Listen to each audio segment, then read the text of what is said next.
கோவையில் கல்லூரி மாணவி பாலியல் வன்கொடுமை செய்யப்பட்ட சம்பவம் மதுபோதையில் நடைபெற்று இருப்பதாக கோவை மாநகர காவல் ஆணையர் சரவணசுந்தர் தெரிவித்துள்ளார்.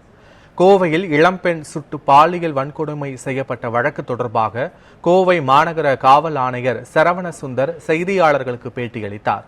அப்போது பாதிக்கப்பட்ட பெண் மற்றும் அவரது ஆண் நண்பர் மீது எந்தவித தவறும் இல்லை என்று தெரிவித்தார். வழக்கில் தொடர்புடைய மூவரையும் சுட்டு பிடித்திருப்பதாகவும் சம்பவம் மதுபோதையில் நடைபெற்று இருப்பதாகவும் தெரிவித்தார்.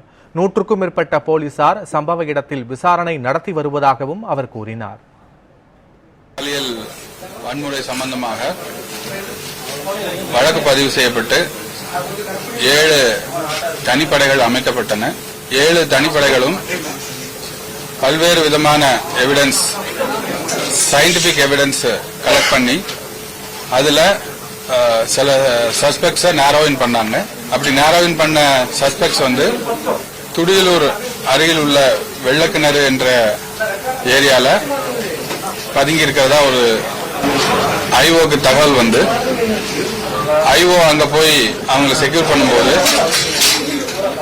அவங்க வெப்பன் யூஸ் பண்ணி அங்க வந்த காவலர் ஒருவரை தாக்கியதால மினிமம் ஃபோர்ஸ் யூஸ் பண்ணி அவர்கள் துப்பாக்கி யூஸ் பண்ணி அவங்க காலில் சிறு காயம் ஏற்பட்டுள்ளது.